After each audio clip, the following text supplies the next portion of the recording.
Hi, I'm Nikki from Find Me Crafting. I don't know if you've seen a bowl cozy, but they are everywhere because it's a really awesome idea. It's basically a fabric hot pad that fits around your bowl, making it easier to carry and hold hot things inside your bowl or cold things. And then the other day, while I was microwaving my daughter's lunch, I wondered, I wonder if you could make a cozy that would hold one of these meal cups. So I decided to come up with my own. Fits right inside, protects your hands from the hot cup after you've microwaved it. Now, these are made with 100% cotton. You can microwave these with the cup inside. I don't usually do that, but the microwave instructions for the batting on the inside say that you can microwave for up to 2-minute intervals, up to 8 minutes total. And while they fit this Easy Mac, they also fit hamburger helper cups or these nifty mashed potato cups. Whatever comes in a cup, it's probably gonna fit into one of these cozies. And these nifty things are in fact reversible. So just flip it around. It's a whole different look, same great purpose. I have a free printable template for you, making this really easy project even easier. In addition to the free templates, you can also print out free care instruction cards. So once you've made a whole bunch of these and you want to give some away, include one of these so that the person you're giving it to knows how to use it and how to wash it. Come on, I'll show you how.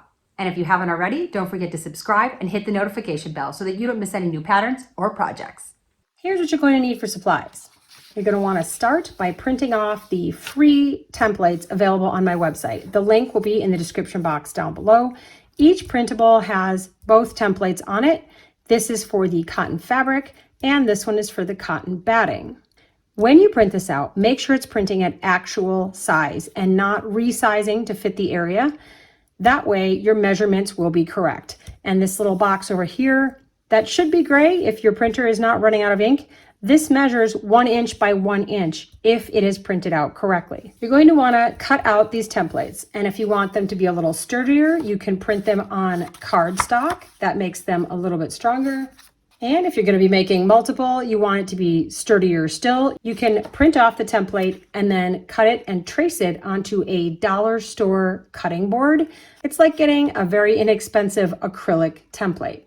You're going to need some 100% cotton fabric. All of the materials in this project do need to be 100% cotton so that they are microwave safe. You can choose to use 2 different patterns for the outside and inside of the cup cozy. Just make sure whatever fabric you are picking, it does not have any metallic elements to the design. Nothing that looks extra shiny or sparkly, because that's not microwave safe. Before you begin cutting and sewing, you want to wash and dry your cotton fabric. And we are going to be cutting it to 9.5 inches wide by 9.5 inches tall for both pieces. You also need 2 pieces of 100% cotton batting. This is the brand Pellon. This is called Wrap and Zap. It is specifically microwave safe because it's 100% cotton. These also need to be cut at 9.5 inches wide by 9.5 inches tall. You can wash this if you want. There are instructions on the back of the package. I do not beforehand. You also need some 100% cotton thread. This is Gutermann brand. You need a cutting mat such as this one, a rotary cutter, and a sewing ruler, a cutting ruler like this, or a pair of fabric scissors. You need sewing clips and or pins, a fabric marking pen or pencil, and of course a sewing machine. Once you have your fabric cut into your 9.5 inch squares, we're going to be using the template to cut out the design. So I'm going to fold it in half and then fold it in half again and line up all the edges. And here on the sides, you can see I have a fold here and a fold here.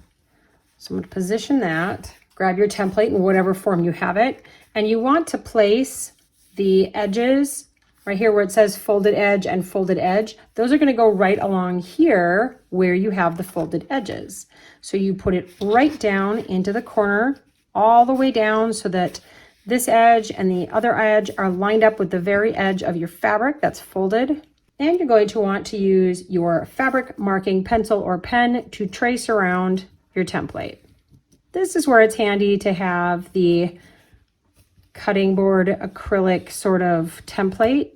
It's a little easier to trace. You could also use a sharp rotary cutter to just cut around it if you have the cutting board level template. And now you're just going to take your fabric scissors and cut this out along the lines I just made. Once you cut it out, if you open it up, it's going to look kind of crazy and like this, and that is the goal.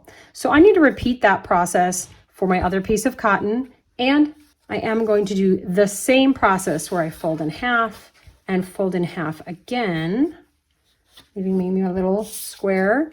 I'm going to use the smaller template, and I am going to also cut my cotton batting the same way.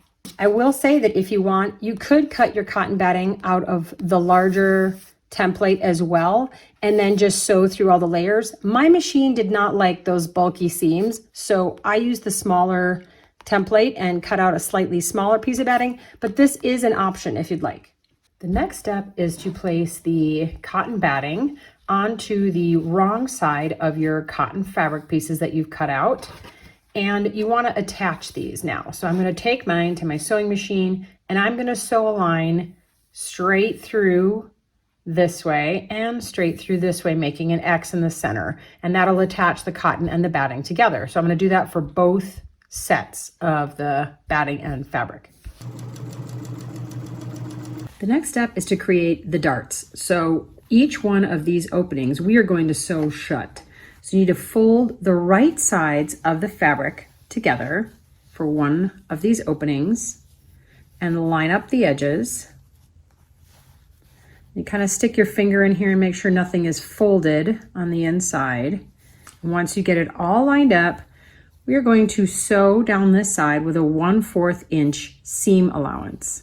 And you want to get to right where the fabric ends, but not necessarily extend down farther past that. So just to where the fabric part meets the batting and stop there. And if you have any trouble at all with your batting kind of bunching up, you can use a stiletto to kind of smooth it out and tuck it in as you're sewing.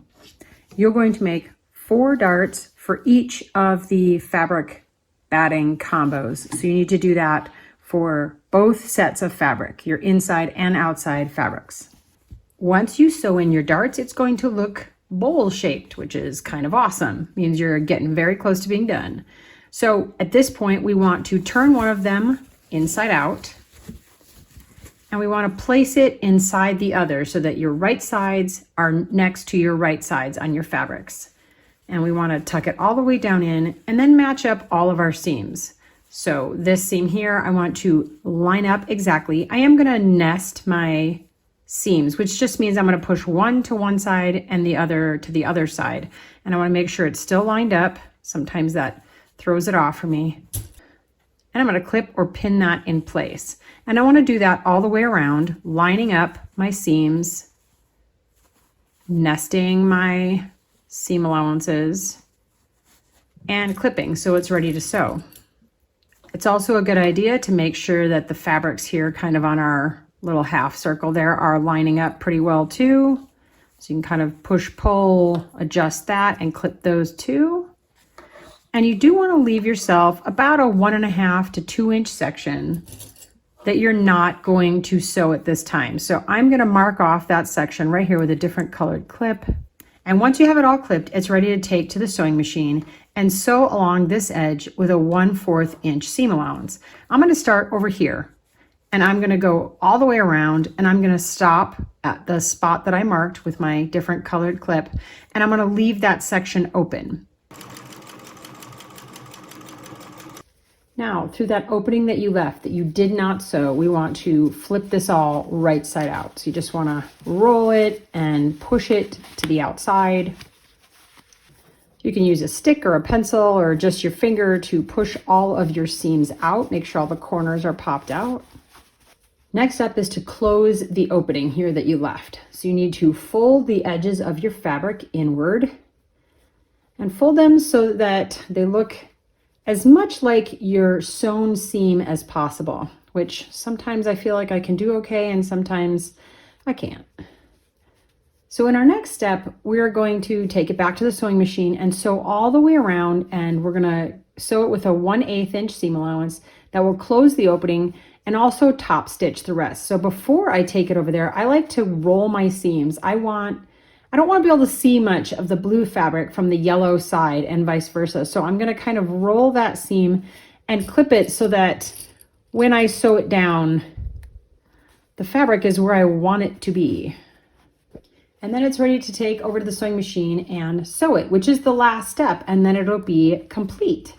These are great for adults, kids, college students, to sell at craft fairs. They are so fast to make, you can sew them for everyone. Happy crafting!